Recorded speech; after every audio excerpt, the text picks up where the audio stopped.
social media are putting cottage cheese in everything right now. From smoothies and salad dressings to pancake batters and high protein desserts, you name it. But what if I told you that people were baking pies from cottage cheese nearly 100 years ago? Yep, today we're going back to 1916 to make the vintage original cottage cheese pie. We're gonna be making the pastry from scratch, a traditional filling, and at the end we're gonna find out if this tastes like dessert or betrayal. So let's get baking. So cottage cheese pie was surprisingly popular in early 20th century America. The earliest printed recipe I could find was from Good Housekeeping magazine in 1916, right in the middle of a period where home bakers were getting extremely creative with ingredients due to supply restrictions and rationing. It's believed to have roots in German and Austrian families who brought cheese curd-based desserts with them to the US. Essentially, it's like the great-grandmother of cheesecake, except slightly more chaotic. So yeah, before TikTok invented cottage cheese ice cream and cottage cheese cookie dough, people were already baking pies from it.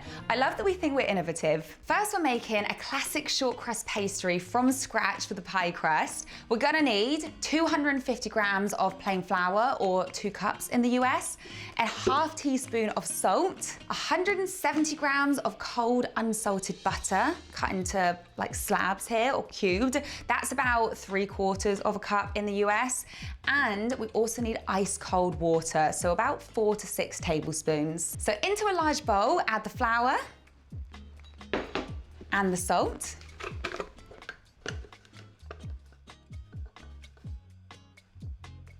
I'm gonna need a new one of these. I've had this for years, literally. It's from Costco. And just whisk these together to make salty flour.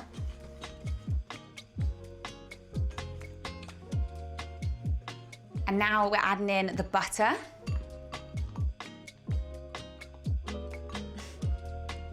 And I'm gonna rub it together in my fingertips until it looks like breadcrumbs.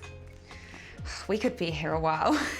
You can definitely use a food processor if you want to be modern and sane, but we're staying true to 1916, which apparently means pain and lots of butter and flour under my nails.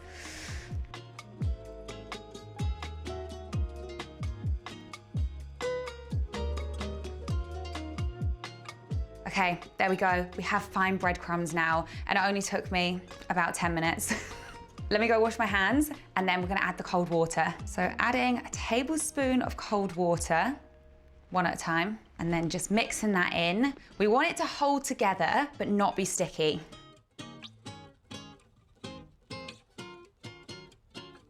Okay, tell me why I only needed 1 tablespoon of water and mine is holding together.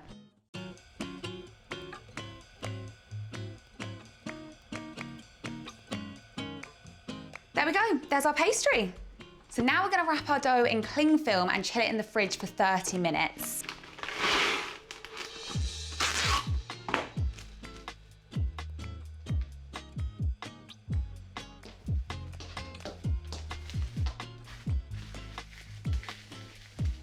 There we go, our beautiful little ball. We'll be seeing you in 30 minutes. Now this is what we need for our pie filling. Of course, full-fat cottage cheese, 450 grams or 2 cups. I actually don't like cottage cheese, so this to me looks disgusting. I don't really know why I decided to make this recipe, to be totally honest, but you know, here we are. You're also gonna need sugar. I'm using granulated sugar, 70 grams of that, or about 1/3 of a cup in the US. 2 large eggs. You're also gonna need 2 tablespoons of milk and 2 tablespoons of sour cream, a ½ teaspoon of flour, which sort of seems pointless, ½ teaspoon. But anyway, 1/4 teaspoon of salt, a tablespoon of lemon juice, or you could use a 1/4 teaspoon of lemon extract, and then optionally, some currants. This is historically accurate, and I actually really like currants in most bakes, so I thought we'd add them. So we pretty much just bung everything in the bowl. So in goes the cottage cheese. So gross. Do you guys like cottage cheese?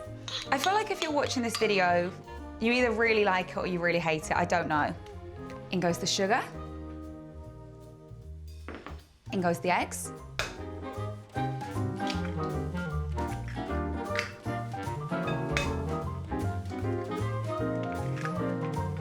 the sour cream, although this is soured. I've always known it as sour cream.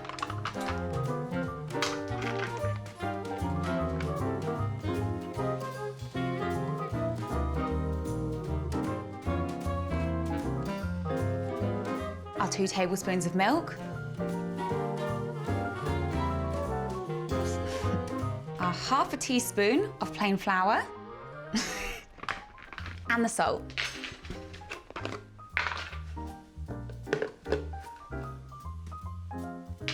Now, almost forgot the lemon juice.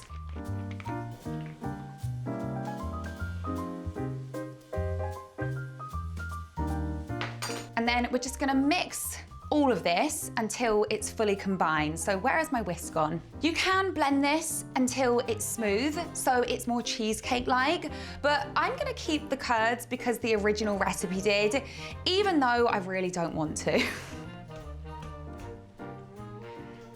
I think I would have more chance of liking this if it was smooth, but like I said, we're sticking to the original recipe.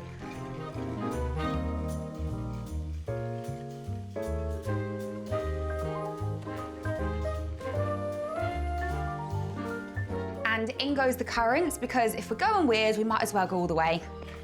Maybe it will improve the texture, who knows? Just fold those in with a spoon.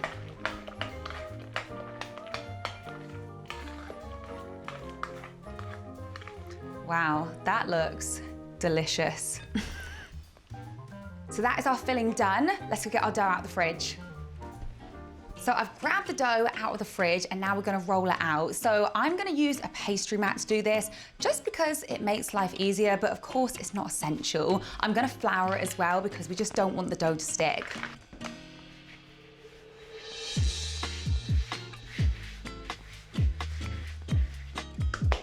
I hope this is the right amount of dough. Okay, just gonna flour our rolling pin as well. My pie dish is about 8 inches, so I'm gonna roll out the dough to about 12 inches to make sure we have enough to do the edges, and then we have some overhang as well, which we can always trim off.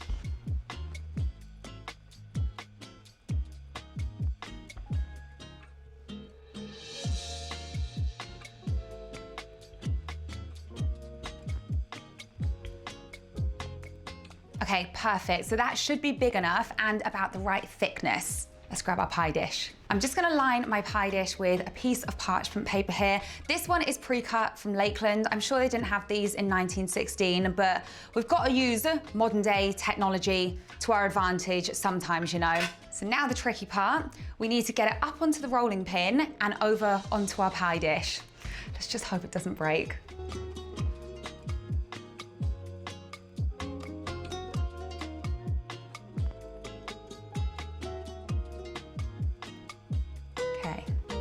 Comes the pie dish.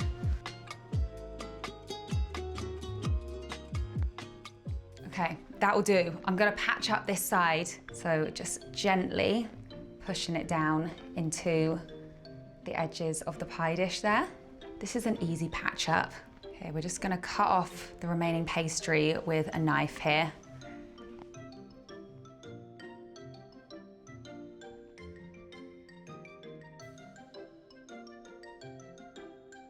There we go. I feel like this half of the pastry looks pretty good, and we just won't talk about the other side. Now we're gonna pour our filling straight into our raw crust. Oh, this actually looks awful.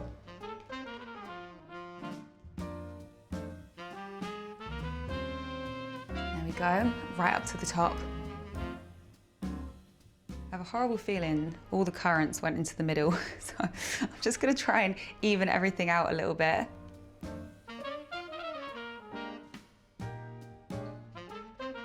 All right, let's bake this thing. So it's gonna go in the oven at 220 degrees C for 15 minutes. Then we're gonna reduce the heat to 180 degrees for 30 to 40 minutes until the center is set.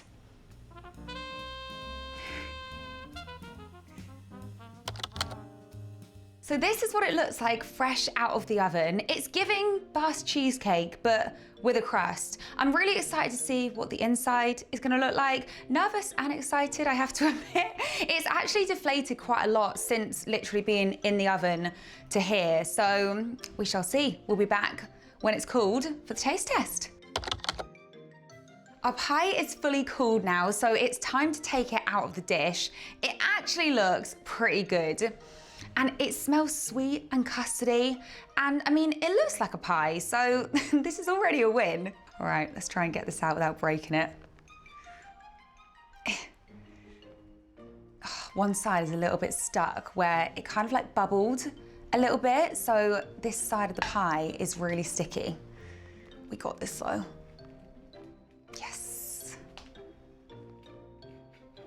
Like I said, modern day technology. Fantastic. There's too much going on right now. It actually smells really good. There we go, that's come off of there.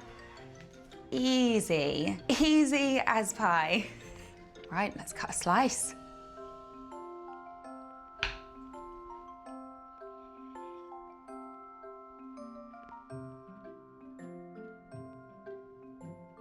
Oh. Why are my slices never even?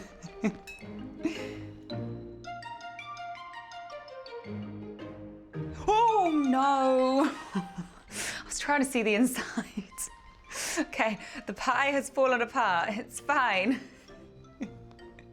Oh no, the crust has come off. It's okay, it's still gonna taste the same. Okay, after that mishap, here is our pie. It looks interesting. The crust looks really good. The top looks really good. The inside, I'm seeing cheese curds. I'm not even upset about the raisins. They look okay, or the currants. It's the cheese curds. There's so many of them. Anyway, I'm gonna reserve my judgment for the taste test.